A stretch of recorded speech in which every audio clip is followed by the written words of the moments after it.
Well, boys, it seems like it's the perfect week to spend some time talking about Newcastle. And who better to join us than Joel? This is Red Card Radio.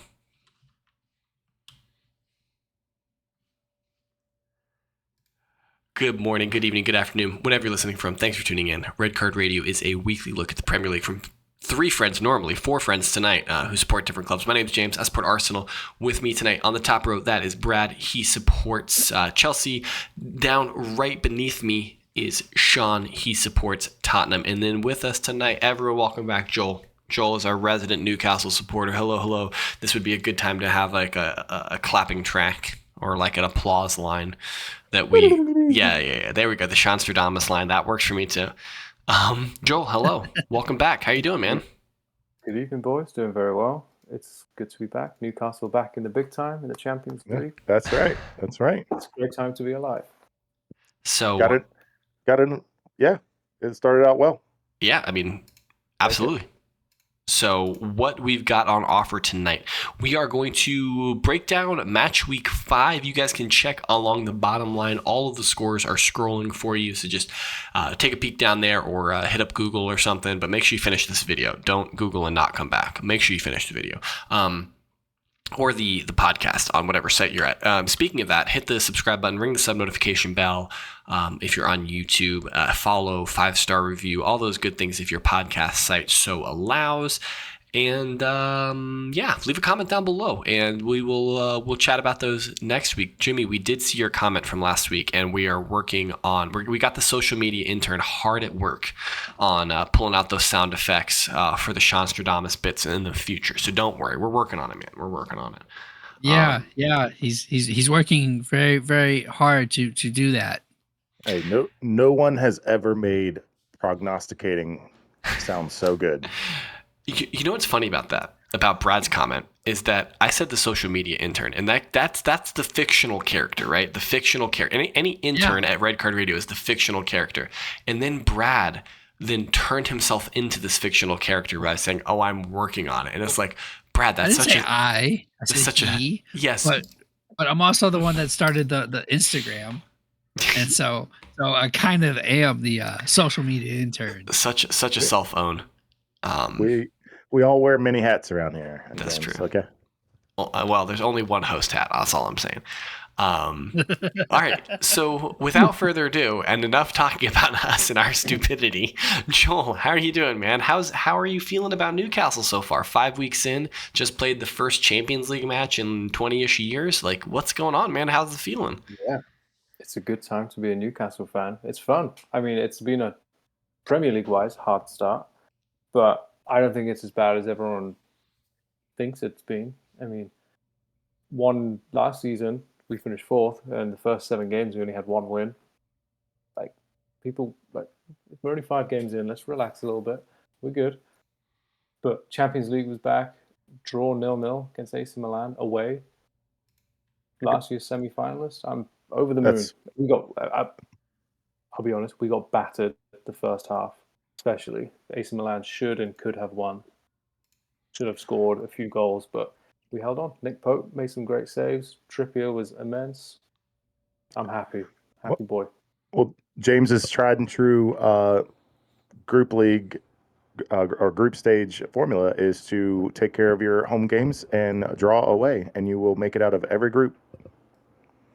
So, you're starting out great. I think we'll make it out the group. I really do. I think our home form will be huge. I think we can beat any of those 3 teams in our group at home. I really do. Away, I don't think we'll beat like PSG away. I'm realistic. Dortmund, I think, will be really hard to win or get any result against those 2 away. But I think at home we can take anyone on. I just can only imagine your first home game in Champions League will be PSG. I can only imagine St. James is going to be raucous. Yes, I'm sure. It will be a sight. I would give anything to be at that game.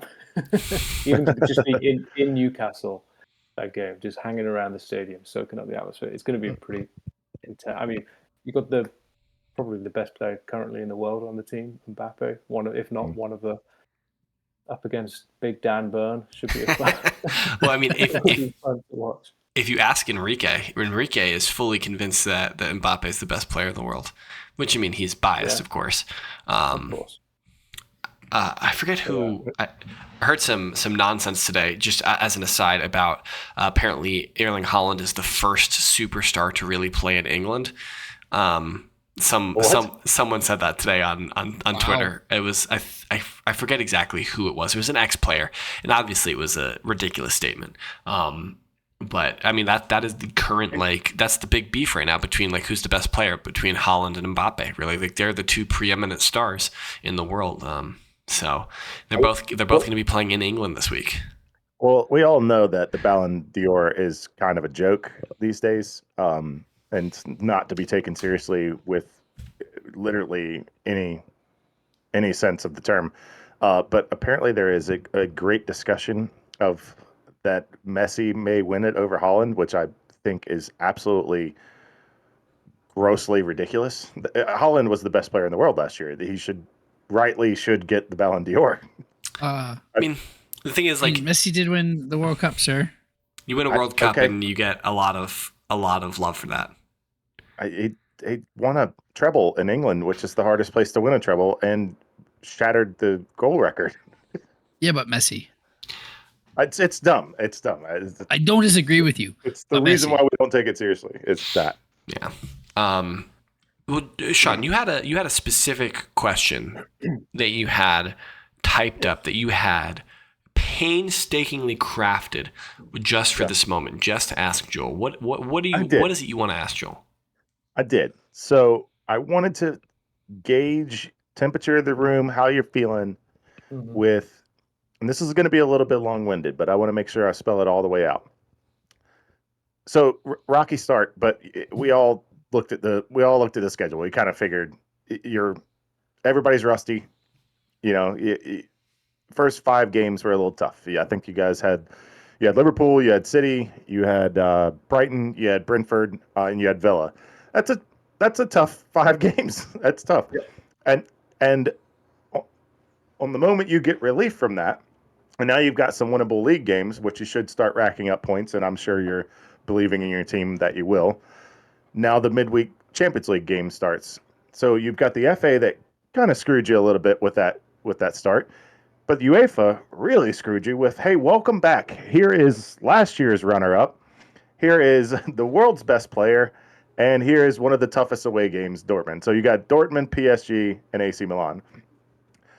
And now you play those midweek, now that you've got to your easy stretch. There's got to be, number one, there's got to be a even in the back of your mind, there's got to be a moment of, oh, come on, man. But yeah, just generally, what are your thoughts of, do you think this is going to be manageable?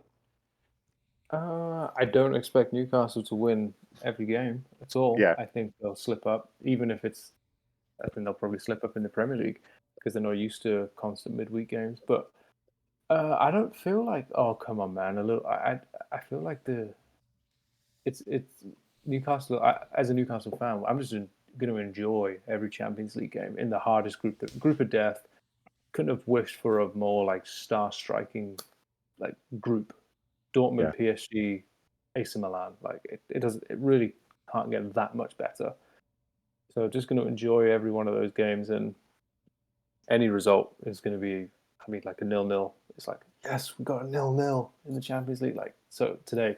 So if we can get any more of those, especially away from home, like let's do it. But the Premier League is going to be tough. Sheffield United next. Like that's not going to be easy. They almost got a result away at Spurs. They took City right to the very end at Bramall Lane. So I'm not expecting, if Newcastle win, it's not going to be easy. It's going to be tough. So, and then after that, Man City in the Cup. So yeah, there's no real stretch of games where it's like, right, let's get some points on the board back to back to back, because there's always something hard coming.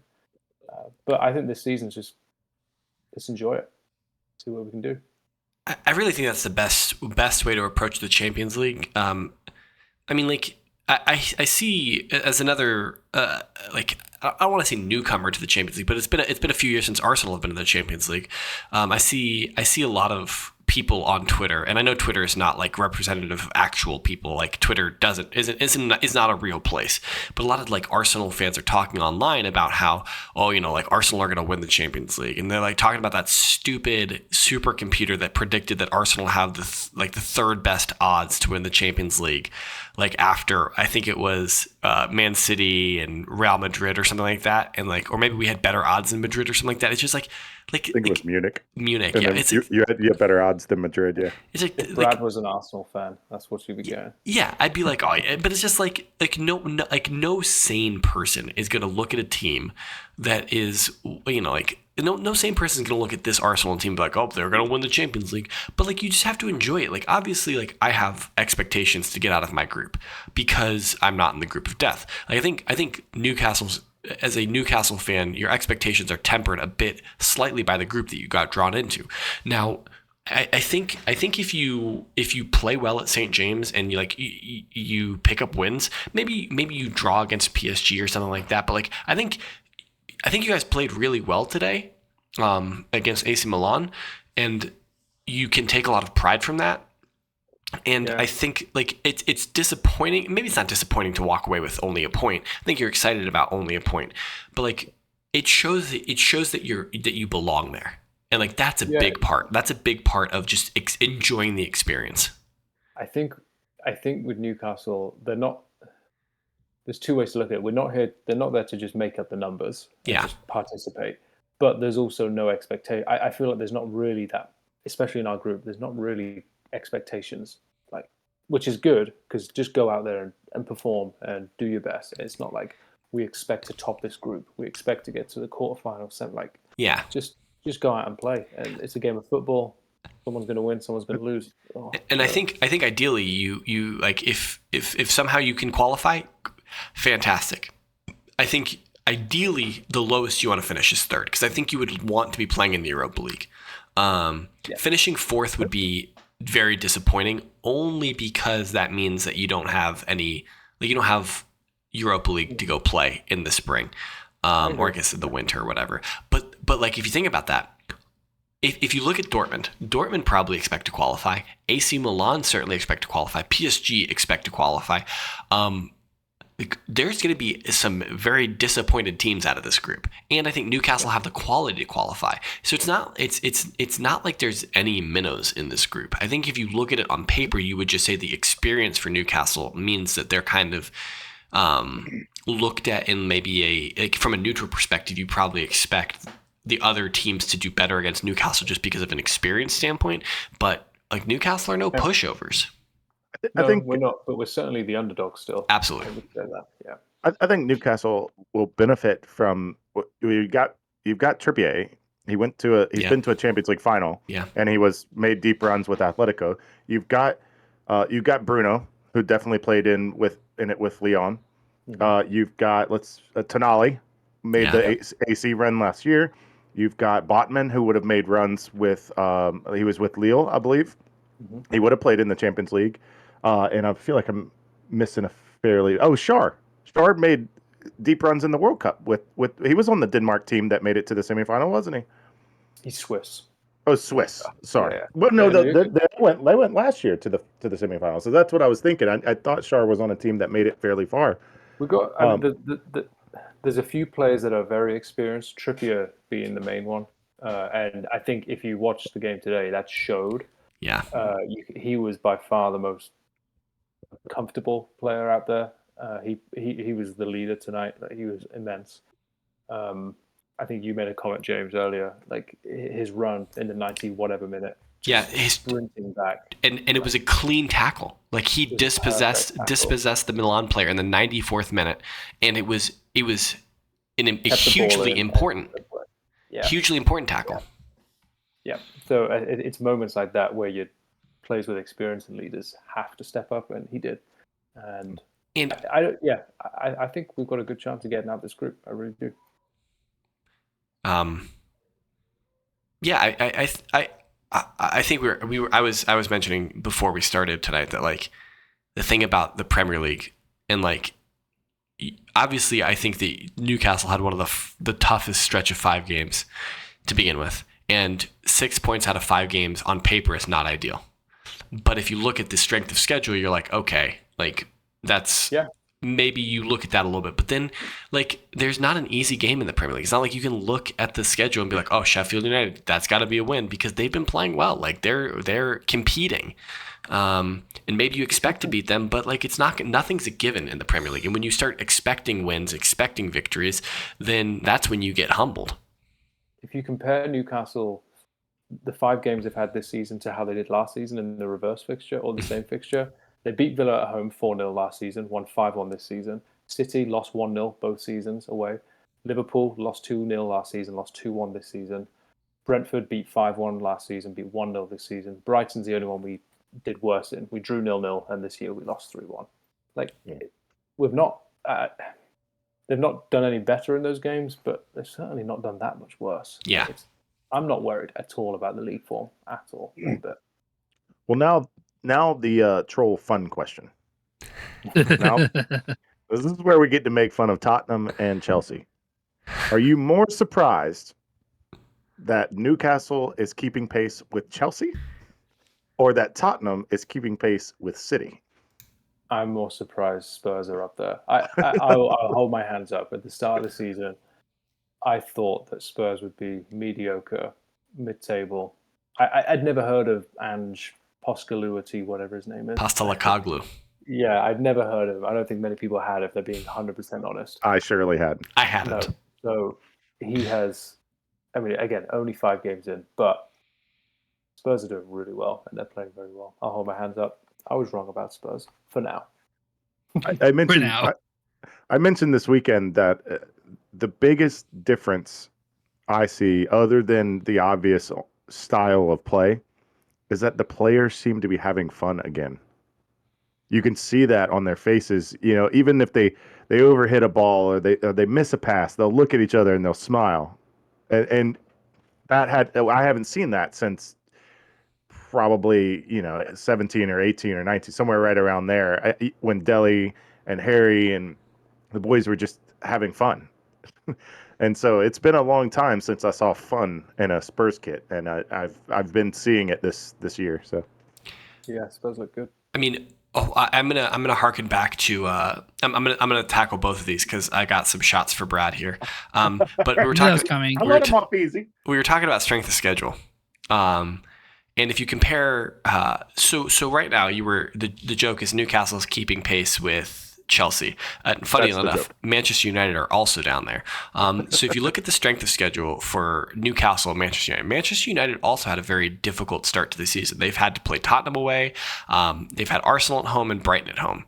Now they've lost both of those home games. Oh, they went away at Arsenal. Excuse me. Yeah. So they've been to North London. They don't have to go back to North London this year. But so like they've had some tough games. So they've had Tottenham, Arsenal, and Brighton. Chelsea, on the other hand. Chelsea, I know. Chelsea, on the other hand. James, lay it out. They've played Liverpool, and they got a draw in that game. And you're like, okay, great. Yeah, that's good. That's good. Good result. They lost to West Ham. Now, on paper, at that time, you're like, ooh, lose to West Ham, that's bad. Obviously, now, if we look at West Ham now, you're like, oh, okay, that's not necessarily a bad loss anymore. That loss is looking more and more acceptable every week. But, Brad, as a Chelsea fan, just answer this question. Do you expect to beat West Ham? Yes. Every day of the week? Yes. You guys beat Luton Town. Expected. Yeah, congratulations. Yes. Yeah, well done. Yes. But then you lose to Nottingham Forest. And then you draw against Bournemouth. Oh my gosh! Yes, So we are. My last point about this is that if you look at the strength of schedule for that, Chelsea's opponents super soft. Chelsea had 4 eminently winnable games in that stretch of 5. 4 eminently winnable games, and they only won one of them. This should have been 13 points. You're 100% correct. I didn't say that. I didn't say that. I said it. I'll say it. It should have been 13 points instead of 4. Or 5, sorry, 5 points. Yeah, we were like an inch away from a Sterling banger, and beating Bournemouth. We had so much possession, so many shots. Like Chelsea just can't score. I don't know what it is. I don't know what the jinx is, but like we are creating opportunities. So you said Sterling was an inch away. How many inches away was Nicholas Jackson? The goal has to be like 1,000% bigger. 325%. I saw that 325% video, bigger. which was Yeah. actually hilarious. Yeah. So if you haven't seen it, for those at home, they Is- make through graphic design, they make the goal 100% bigger. Still misses by a mile. They made it 150% bigger, mile, 200% mile. And then what would you say they landed on where it finally would have went in the net? The goal had to be 325% bigger than what a traditional soccer goal is. Yeah, it was a terribly hit ball. He was like falling over, bad angle, like all of it was bad, right? There's poor decision. Like we have great decision making until the final third. I don't know what happens. We all just like I think they have too much pressure on themselves to score the goal that they just freeze up or they mess up. Like, I don't know. As an aside about going back to Nicholas Jackson for a second, who comes up with that? Like, who's thinking in their brain, like, I'm just going to scale up the goal by 25% to see what he scores? That's hilarious. But this is a lot of pundits and a lot of people were complaining about Chelsea's. They've spent a boatload of money. Why didn't they spend 150 million pounds on Victor Osimhen? Did you need Caicedo? Did you need Caicedo at 100 million pounds? Or did you need a Victor Osimhen at 150? Like, who would have had more impact on this team?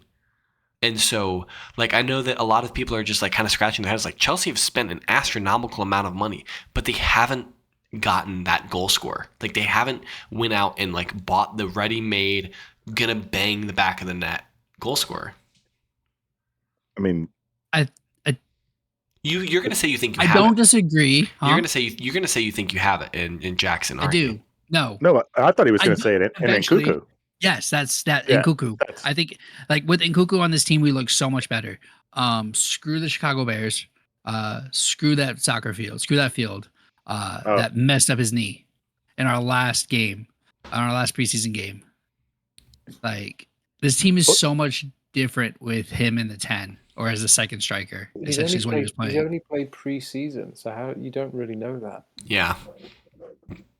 This is. But what he was playing and like the movement from the team and everything was a lot different with him there. Yeah, but it's preseason. Like it's not. You can't really judge how good your team looks with a player when it's preseason, off like 2 games. I agree with Joel. Like you can't say definitively that this team would be that much better with a guy who never has played in England before.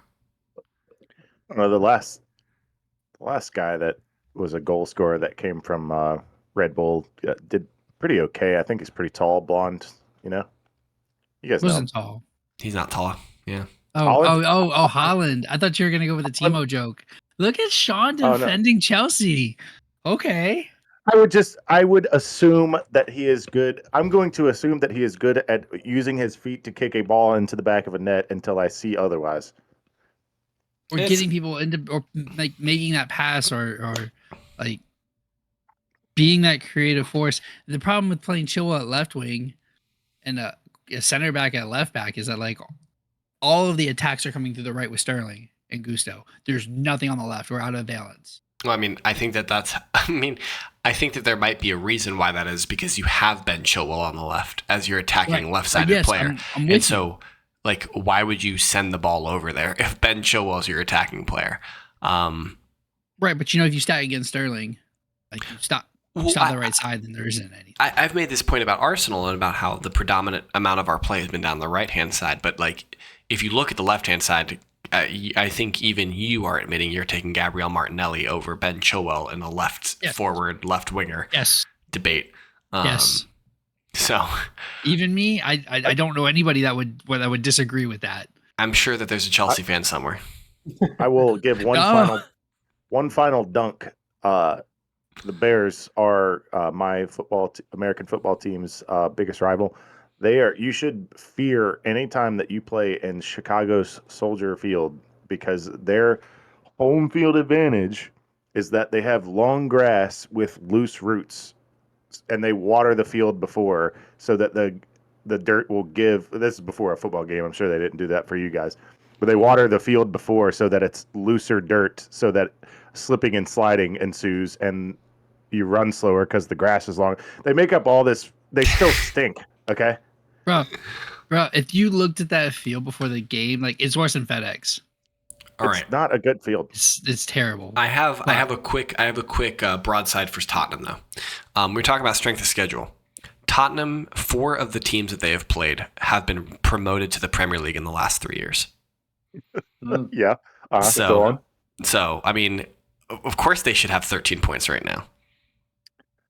Yeah, That's all I'm saying. Well, I mentioned that in the group that I looked at the first 10 and I judged that we really need to have 24 points at the end of the first 10 because that's when all of our tough games come. That's when our Newcastle stretch comes.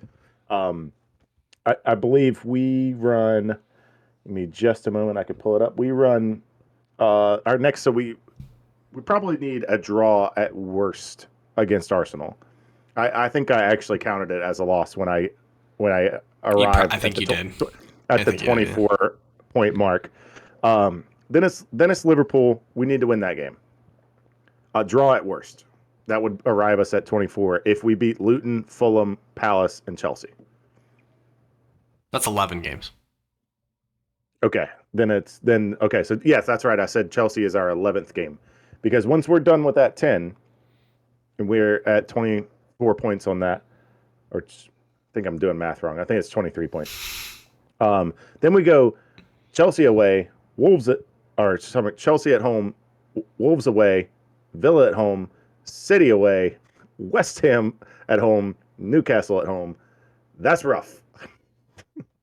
Yeah. Because then we get a slight break with a Forest team that has been a tough out, and then we go Everton, Brighton, and then we're back to the top. We're back to Bournemouth. But it's not easy. You're projecting this way too far, bro. Like thinking about games in December is a mistake. No. You gotta. This is chess, baby. I'm trying to finish in the top 4. Nah, you need to be worrying about. You need to be worrying about the Emirates Stadium on Saturday, which, ladies and gentlemen, loyal listeners of Red Car Radio, you will need to check back in tomorrow for the preview episode of Match Week 6. We got that coming for you. I think that's all we wanted to cover in the review episode. But wait, hold. I think someone's in my ear. We've got actually. I'm hearing that we have trivia. What? The return of the trivia. My I don't have trivia. Who has trivia? Well, I certainly don't. I'm just Joel. There he is. There he is. Man, he's a guest and he brings gifts for us. This is exciting. Oh, no. I do. I have 3 trivia questions. Let me get a pad and a paper. Good idea. I'm unprepared. Joel's questions always require me to write things down. This will be Champions League related, since it's the return of the Champions League. Ooh. So I'm prepared. I hope you've been I'm ready all day for this. The first question I'm going to ask, I learned this watching the Newcastle game today in the pub. Some other fan mentioned it. I was like, that's a good trivia question. Thank you, person. Thank you, person at the pub. Yes. Yeah. Yes. Okay. Are you all ready?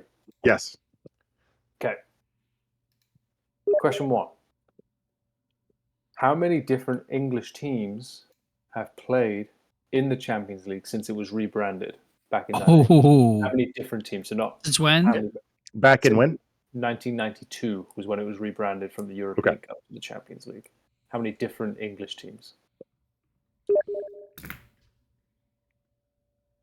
There's not even a reason to write down. I think we're just going to guess a number. Fine, whatever you want. When you got your number, let me know. Who wants to go first? Hold on. Let me think about this. Are we doing it collaborative? Are we working together as a group to try and get them all? Or sure. You're against each other. We're against each other. Okay. There's got to be a winner and a loser here. Yeah. I could agree with that. I think I'm at 9. feel like I've got to be missing somebody obvious. Interesting. There has to be somebody. Oh, okay. Yep. I feel like I'm missing someone too because I'm rushing. Yeah, I am also rushing. All Yeah. right. We're doing overall, right? Not just teams that are in the Prem now, right? Yeah, he's No, saying over- English teams. English teams. English teams Okay. since All right. 1992. I am going to settle on 11. Oh, I can only get 9. Okay. Brad, I was just like 15. 15. But can you Okay. name them? But he's guessing a No. number. I wrote them down. Let's not name them yet. We just want the Okay. number. Okay. I just wanted the number. He said a number. Yeah, just want the number. Okay, He just wanted a number. Sean 11, James 9, Brad 15. Yes. You're all wrong. The answer is 10. Oh, Wow. So question 2 Okay, is then how many of these teams can you name? I've got them. You ready? Hold on. Time out. I get to get the point for the first one because I didn't go over. I was the only one that was closest without going over. I'm just. I'll name the Unfortunately, one. in my trivia, if you've got the wrong answer, you're wrong. That's fair. That's fair. Trivia Master has it. Okay. All right. The next question was how many of those teams can you name? See how many you can get. All right, Sean. Who can you name? Blackburn.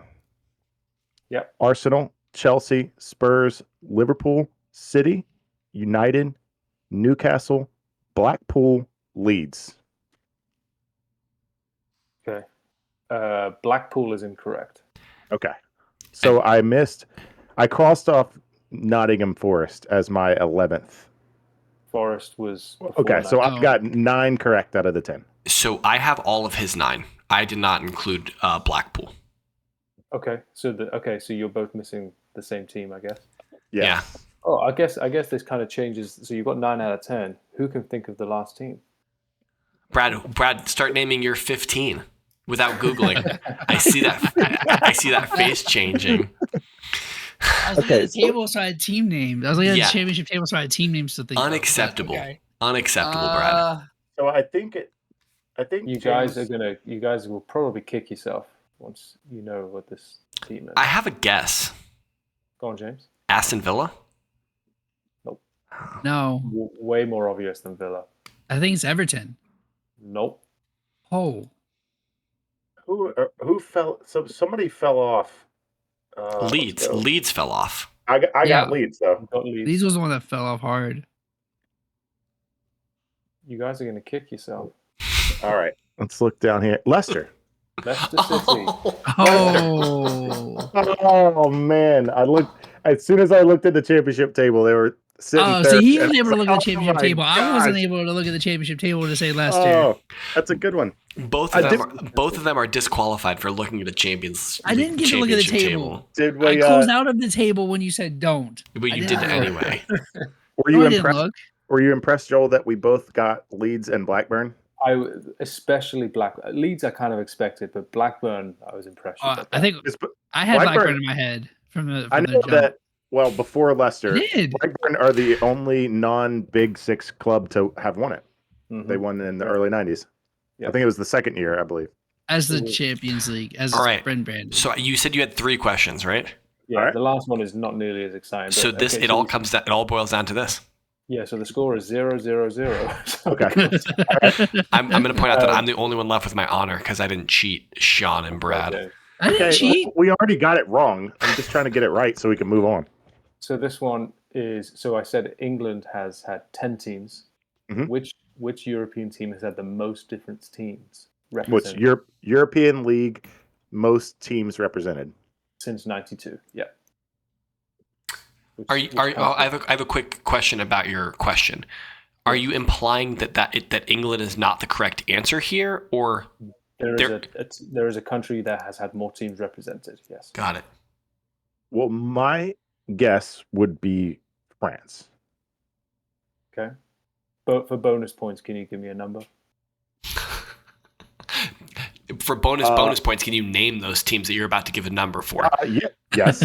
I will name a fairly accurate list. Name Joel. 11 French teams right Well, now. I haven't even said Okay. France is So, right. I know. France, I'm going to go that they have put in 13 teams. France and 13. Okay. Brad Right. and James, what you got? See, I think I have no chance. I think this is the Farmers League. I think it's Italy. Okay. You want to give me a number? And I'm gonna say 12. 11 or 12. Say 12. Okay. So Brad says Italy 12. I have absolutely no chance, but I'm taking it. I have to take a different league. You do. And I'm not going to take one of the Power 5 leagues. I'm going to be different here.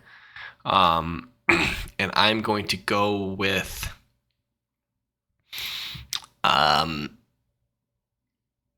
Portugal with 11. I think I'm gonna be kicking myself that it's the German league. Okay. Yeah, I intentionally didn't pick Germany. The results are in. After an intense quiz, I can reveal that the answer to the last question is Germany with 14. 14? Wow. 14. So Yeah. the score is on the doors. Brad, you got no points. James, you got no points. Sean, you got no points. Good start. Wow. The more I thought about it, the more I was like, well, yeah, really. After Bayern, they kind of mix it up every year, and then somebody that was in the Champions League just recently got relegated, and they were recently in the Champions League. So Germany's just volatile. I Yeah, could those name last like two spots. 5 German teams. I don't. Let's not even bother trying to name them. we're gonna get out of this episode here shortly because we don't want to run too long. But rest assured, loyal listeners of Red Card Radio, I'm going to demand that Sean name me 11 French teams. I will. And we will report back to you in the next episode this week, in the preview episode of Match Week 6, whether or not Sean was able to accurately name 11 football teams. Until that time, hit us up on Twitter. Guy up top, that's at KSBradG. Sean is at Whiteheart_Sean. Joel is still at JoelFinley16. I'm still at James Tiffany. Collectively, we can be reached at redcard_radio. That's all on Twitter and I guess Instagram if Brad ever decides to whip the social media intern back into shape. Leave a comment down below. Let us know how you guys did in the trivia. Jimmy, I know you played. Will, I'd like to hear what you did. Tanzid, you've got an encyclopedia of football knowledge, so I would love to hear what you guys guessed, and maybe even people who don't always know that much about football, Emily or something like that. Like, I would love to hear from you guys. So let us know in the comments, and we will see you guys next time. Have a good one.